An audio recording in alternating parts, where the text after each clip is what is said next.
இப்போ ஆ, நீங்கள் பாதுகாப்பு தேடி ஒரு நீதிமன்றத்தின் கதவை தட்டுகிறீர்கள் வச்சுப்போம். ம் ஆனால் அது உங்களை காப்பாற்ற வேண்டிய நீதிமன்றமே உங்கள் மீது உடனடியாக குற்றப்பத்திரிகை தாக்கல் செய்யுமாறு காவல்துறைக்கு உத்தரவிட்டா எப்படி இருக்கும்? அது ஒரு மிகப்பெரிய முரண்பாடு இல்லையா? கண்டிப்பா. அப்படிப்பட்ட ஒரு வழக்க பற்றி தான் இந்த ஆழமான அலசல்ல நாம் பார்க்க போகிறோம்.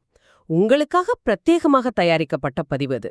2026இல் உச்சநீதிமன்றம் வழங்கிய சவுக்கு சங்கர் மற்றும் அரசுக்கு இடையிலான வழக்கின் தீர்ப்பைதான் நாம் இன்று ஆராயப் போகிறோம். ஆமாம், முக்கியமாக நீதித்துறைக்கும் காவல்துறைக்கும் இடையில் நடந்த ஒரு பெரிய அதிகார மோதலை புரிந்து கொள்வதுதான் நமது நோக்கம்.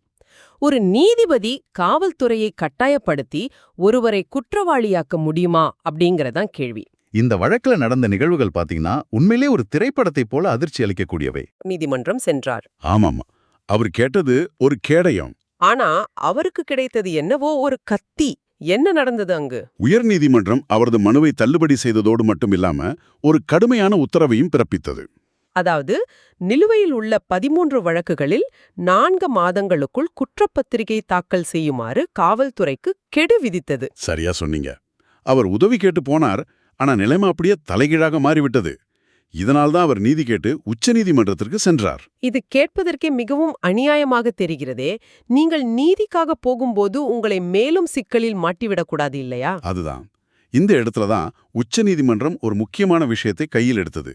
அதை சட்ட பாஷையில் வேர்ஸ் ஆஃப் டாக்டரின் அப்படின்னு சொல்வார்கள். வேர்ஸ் ஆஃப் டாக்டரின், அதாவது மோசமான நிலைமைக்கு தள்ளப்படும் கோட்பாடு. ஆமா, பி. ராதாகிருஷ்ணன் வழக்கின் அடிப்படையில் ஒருத்தர் நீதிமன்றத்திடம் உதவி கேட்டு வரும்போது அவரை இருந்ததை விட இன்னும் மோசமான நிலைமைக்கு தள்ளக்கூடாது என்பதுதான் இதன் அடிப்படை. ஆனால் எனக்கு ஒரு சின்ன சந்தேகம். சொல்லுங்க.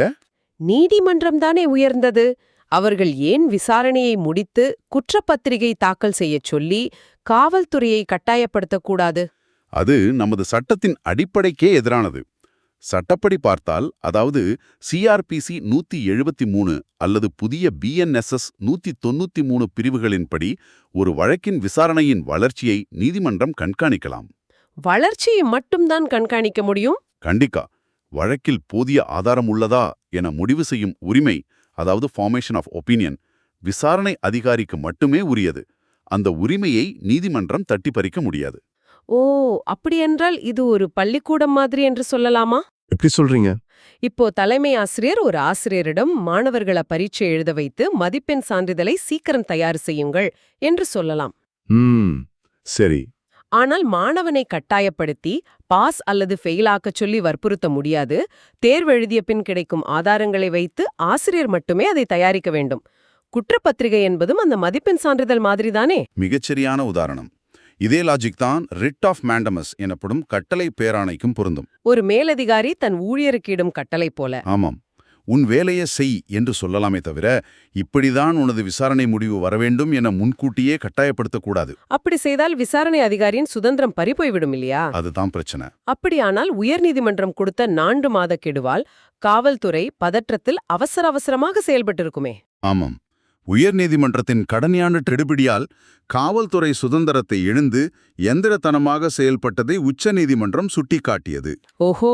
அப்படி அழுத்தத்தின் பேரில் தாக்கல் செய்யப்பட்ட குற்றப்பத்திரிகைகளை உச்சநீதிமன்றம் முழுமையாக ரத்து செய்தது. இதை குறிப்பிடும்போது ஒரு சுவாரஸ்யமான வார்த்தையை பயன்படுத்தினார்கள். என்ன வார்த்தை அது? விஷ மரத்தின் கனிகள். Fruits of the poisonous tree. Correct. அதாவது கட்டாயப்படுத்தப்பட்ட விசாரணை என்ற மரமே விஷமாக இருக்கும்போது அதில் பழுக்கும் குற்றப்பத்திரிகை என்ற பழங்களும் விஷந்தானே. அருமையான விளக்கம்.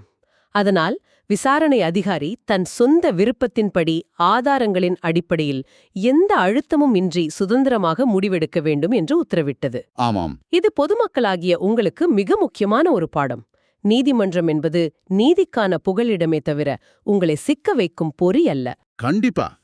அவசரகதியில் போடப்படும் பழிவாங்கும் வழக்குகளிலிருந்து சட்டத்தின் முறையான வழிமுறைகள் உங்களை காக்கும் என்பதை உச்சநீதிமன்றம் உறுதி செய்துள்ளது. அதேபோல சட்ட நிபுணர்களுக்கும் இது ஒரு தெளிவான செய்தியை கூறுகிறது. விசாரணை அதிகாரியின் சுதந்திரம் மீண்டும் உறுதி செய்யப்பட்டுள்ளது. உண்மைதான். பேராணை அதிகாரங்களுக்குள்ள எல்லைகள் என்ன என்பதை இந்த வழக்கு மிக தெளிவாக வரையறுக்கிறது. இது ஒரு முக்கியமான கேள்வியை எழுப்புகிறது. உங்களுக்கான ஒரு இறுதி சிந்தனையோடு இந்த அலசலை நிறைவு செய்கிறோம். விரைவான நீதி வழங்கப்பட வேண்டும் என்பது நம் அனைவரின் விருப்பம்தான். ஆனால் அந்த வேகத்திற்காக ஒரு சுதந்திரமான, எந்த அழுத்தமும் இல்லாத நியாயமான விசாரணையை நாம் பலி கொடுக்கலாமா? நீங்களே யோசித்து பாருங்கள். மேலும் வழக்கை இப்படிதான் முடிக்க வேண்டும் என நீதிமன்றம் காவல்துறையை கட்டாயப்படுத்த முடியாது என்றால், காவல்துறை வேண்டுமென்றே பல வருடங்களாக ஒரு விசாரணையை இழுத்தடித்தால், அந்த அதிகார துஷ்பிரயோகத்தை யார் தட்டி கேட்பது? நீங்களே சிந்தித்து பாருங்கள்.